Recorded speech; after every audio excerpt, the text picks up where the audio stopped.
Experiencing trigger problems with your 8BitDo SN30 Pro controller?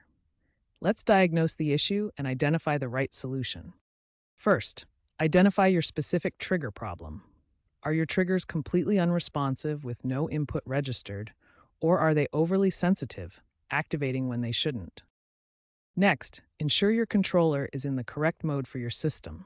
The LED indicator will blink to show the current mode. One blink for switch, two for macOS, three for Android, and four for X input mode. Two common scenarios cause trigger issues. On Nintendo Switch, users often report triggers being too sensitive, causing unintended actions during gameplay. After updating to Android 12, button mappings including triggers may have changed unexpectedly. The most effective fixes involve three main approaches using 8BitDo's ultimate software. First, calibration to adjust trigger sensitivity. Second, button mapping to reassign trigger functions.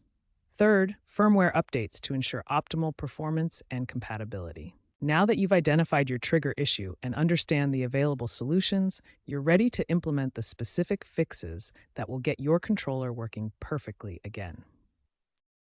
First, download and install the 8BitDo Ultimate software from the official website. This software is essential for customizing your controller settings.